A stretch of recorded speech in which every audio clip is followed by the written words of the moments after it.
وعن ابن عمر رضی اللہ تعالی عنہ قال قال رسول اللہ صلی اللہ علیہ وسلم رسول اللہ صلی اللہ علیہ وسلم فرمایلی دی الشوم فی المرأة سپیرتوب او بدپالی په ښځه کې ده او په کور کې ده او پرسې په اس کې. بدپال دینه خو منع راغلی ده او نیک پال جایز ده. دلته څنګه حدیث کې راغله چې ښځه کې کور کې او اس کې بدپالی ده. محدثین وایي د دې مطلب دا دی که چېرې په څه شي کې بدپالي وي نو په دې دریو کې به دا ښځې بدپالي دا ده چې مهر زیات او اخلاق خراب وي، یا دا ده چې بچي نه راوړي. صحیح شو. کور کې دا ده چې تنګي او ګاونډیانې خراب وي، او اس کې دا ده چې بد اخلاقی سورلی پې نه کېږي او د خیر کارونه پې نه کېږي. تاسو پې پوه شئ. نو نبی کریم صلی الله علیه وسلم وایي په دې دریو کې که بدپالي وي نو په دې دریو کې وایي. او د درې واړو علاج شته. د ښځې علاج دا چې طلاق دې ورکړل شي، او د کور او د اس دا چې خرڅ دې کړی شي، بس غم نه به بېغمه شي. والمس وعن جابر رضي الله تعالى عنه وعنهم أجمعين قال كنا مع النبي صلى الله عليه وسلم في غزوة فلما حفلنا كنا قريبا من المدينة قلت جابر رضی اللہ تعالیٰ عنہ فرمائی دا د پلار دی عبداللہ غزوه احد کې شهید شوی دی جابر ابن عبداللہ. نو دې کشر پاتې شه. نبی علیہ السلام به په ده ډېر پام کاو او د ده ګڼې خویندې وي. نو نبی کریم صلی الله علیه وسلم به د ده تپوس کو، خو صحابو کې ودونه ډېر بې تکلفه و، دومره قیسې پکې نه بې تکلفه به واده وشو، څوک به خبر هم نه و. دا واده کړی دی او نبی علیہ السلام ته نه دی خبر. قال جابر وی کنا مع النبی صلی الله علیه وسلم، موږ د نبی علیہ السلام سره و پې غزا وه کې دي چې د کتاب الشروط کې چې دا غزوه تبوک وه. امام احمد رحمه الله موی چې د دې نه غزوه تبوک مراد. البته واقدی او ابن حجر وی دا غزوه ذات الرقا وه.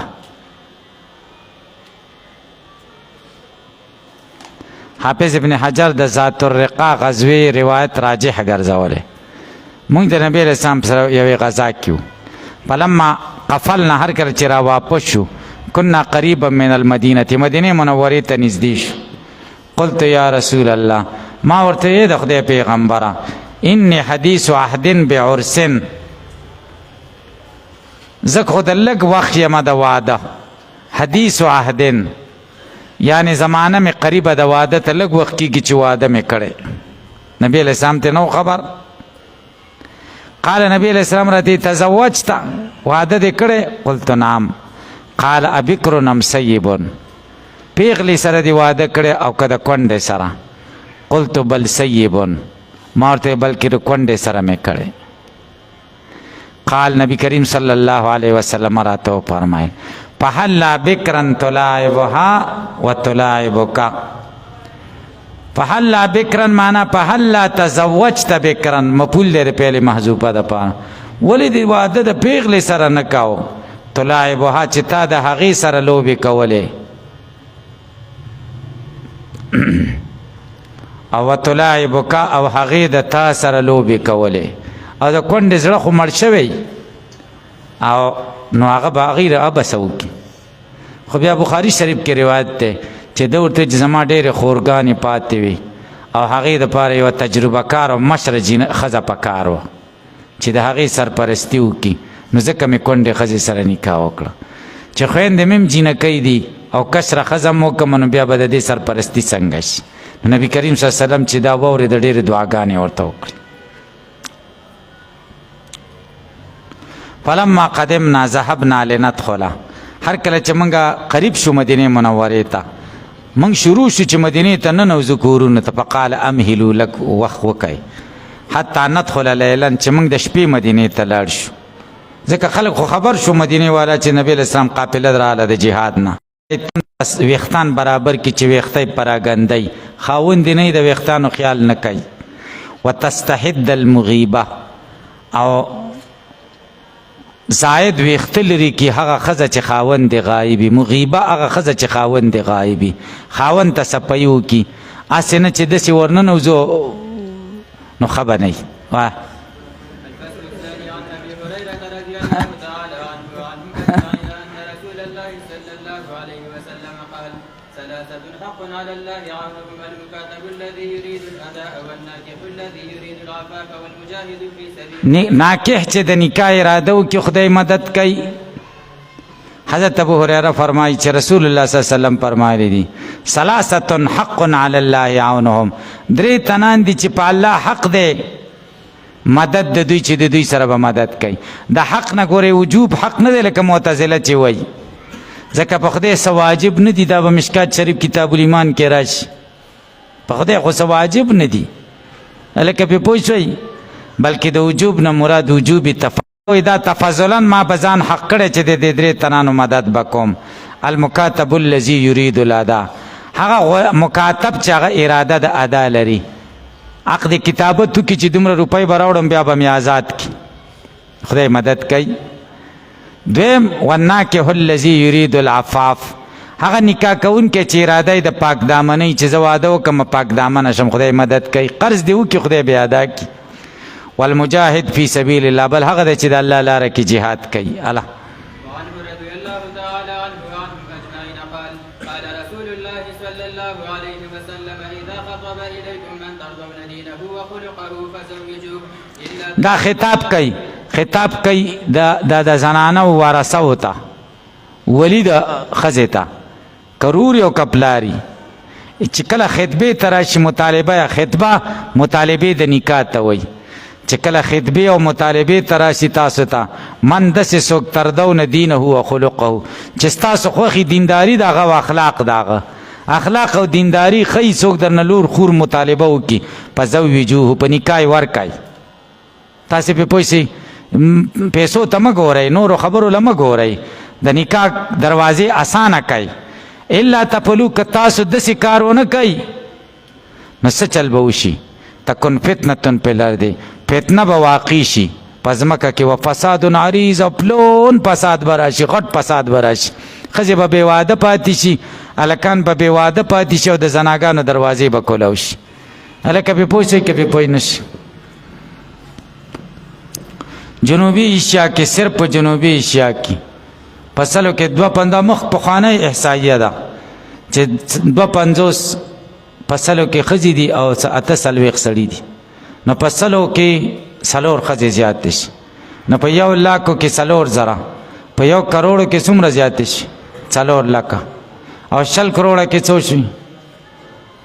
100 کروڑه کې څو شي 80 لکه ښځې زیاتې شي څو 80 لکه ښځې زیاتې شي 80 لکه په خولې یادېږي دا بلا ډېر شی دی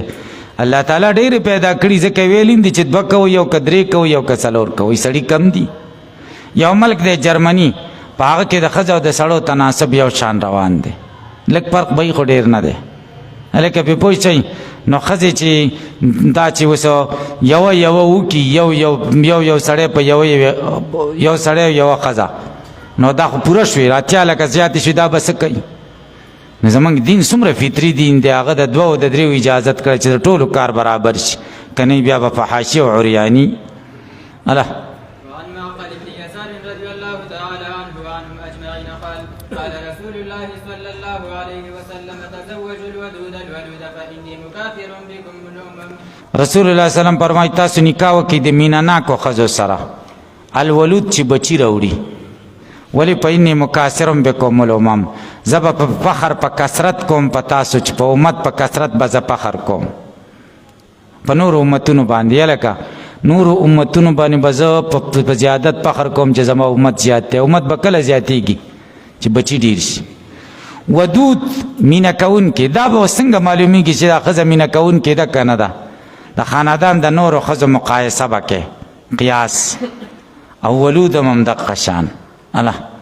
وعن عبد الرحمن بن سالم بن عتبة بن عويم بن ساعدة الأنصاري رضي الله تعالى عنه عن أبيه عن جده قال قال رسول الله صلى الله عليه وسلم عليكم بالأبكار فإنهن أعذب أفواها وأنتق أرماحا وأرضى باليسير.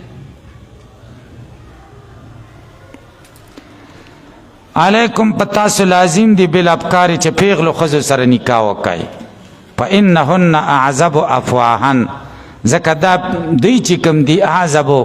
خوږي دی افواهن د خلو د جهت نه خلی خوږي دی سمانا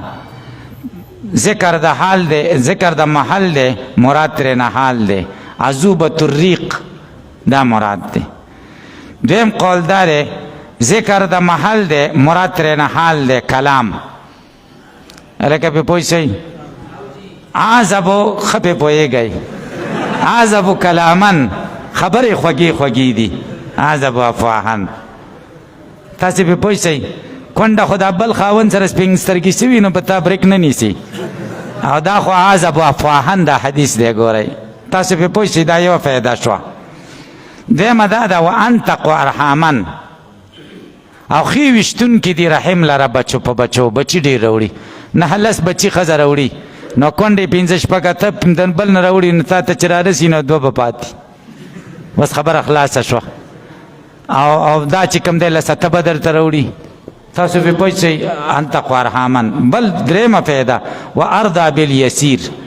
او ښه راضي کېږي بالیسیر په څه باندې په لږ څیز ورته راوړم بس صحیح ده او کونډې له خو دې چې لږ شي راوړه به درته بل صفت کې بل به دومره څیزونه راوړل او ته داسې کوږ را روان یو دا لږ شی دې رانیولی داسې بې پیسې و اردا بالیسیر دا فایده درته ذکر کوي. بس بکو درود شریف اللهم صلی علی